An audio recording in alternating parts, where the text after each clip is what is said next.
Alright, so we're going to walk inside the brewing area here. And as we come in, this is where I brew.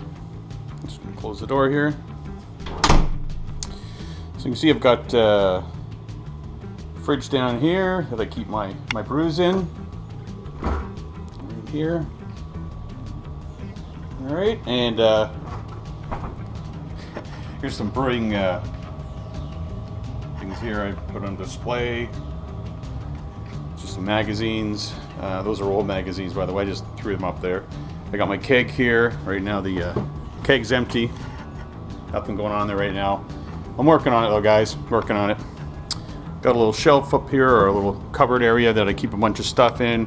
Bit of a mess right now, but I'm working on getting that all cleaned up as well. And yeah, you can see this is where we just entered here into the room. And I've got my sink area where I do all my washing.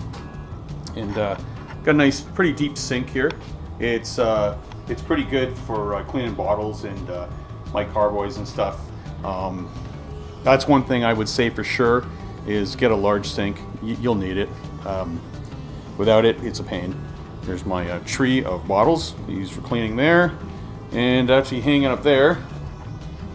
That's what I use for washing my bottles. That thing's old. It's like got to be 30 years old. It's great. I love that thing. 25, maybe 25 years old. So yeah, I've got lots of storage space down in here. But I keep a lot of things in here. My carboys, whatever else. My propane tanks down here. The wood that I used on here was basically a 4-foot long pressure treated wood that's used for building fences. And the one thing though that happens, I put it up when it was wet, and some of them, you can see they've warped, and I may pull some of those off and just put a straighter one on. Over here, got my brewing kettle here, and I'm on propane right now. I do want to go to electric, and it's more expensive using propane, and you got fumes to deal with. So I've got my hood hooked up here, and I put, you can see, I vent it.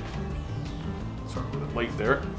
Outside here, I hook that through the window, and that vent takes all of my fumes away. It works really, really well. I left the ceiling, as you can see, unfinished. I wanted to kind of go for a that kind of industrial style look. I used to have a brew room that was had a false ceiling, and it was a pain in the butt.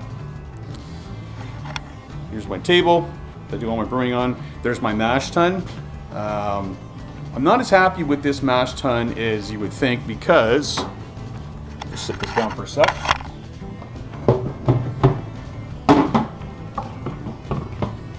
Has a false bottom, and this false bottom, you think, oh, this would be great. It's better than using a bazooka, which is like a thin screen, but it gets a lot of grain through it. And I haven't had any stuck sparges, but it does cause issues with the grain getting where I don't want it, into the wort. So not happy with that. Eventually I'm going to get a stainless mash tun. Don't know which one I'm going to go with yet, but I think that's what I'm going to do. And over here, got my grain mill. Use a drill to run it, better than hand cranking it. One thing, word of advice though, is find out what the specs are on your grain mill, because this one here, it says no faster than 200 RPM. So I do keep it slow and steady. You do not want to put it at its maximum speed. You'll ruin the bushings or the bearings, and then you're going to need a grain mill before you know it.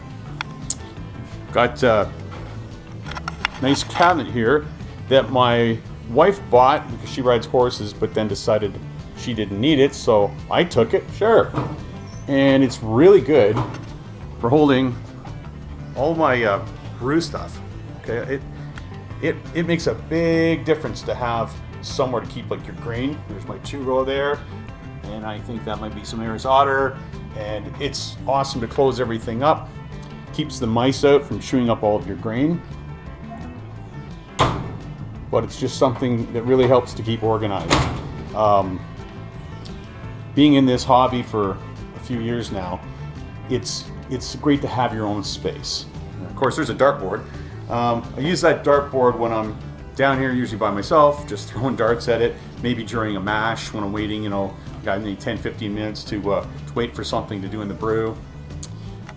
Down here, this actually works pretty good.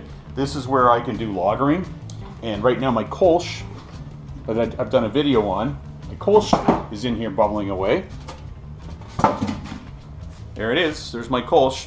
Now I'm trying to ferment this at about 60, 61 degrees, and it's not even showing on this scale, which was only 66, and it is at about 60 degrees.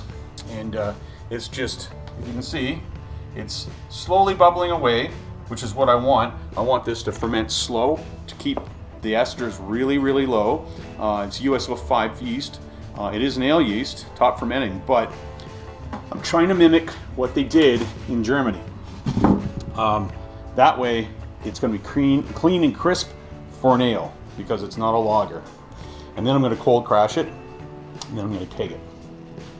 So basically, this is my brewing area that I love to come down here, and it's like a getaway. Oh, another thing is this track lighting. I went to pick the track lighting because, as you can see, there's a lot of good lighting all along the walls. Everything is lit up really well. I really, really like it. My hood, actually didn't show you the hood. Well, I did kind of. Really nice lights on the hood as well. It's really bright. I got that at Home Depot, I believe. I think it was like 350 bucks. It's got a really large fan in it, so it works really, really well.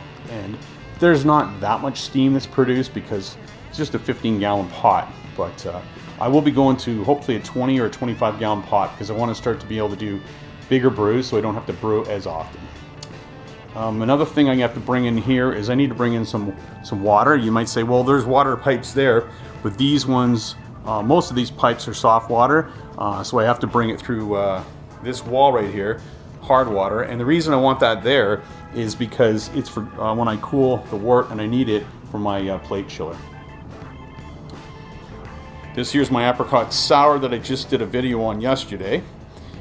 It'll be ready to start brewing in another couple weeks, maybe a week, and there'll be another video on that, and then a third of a final tasting.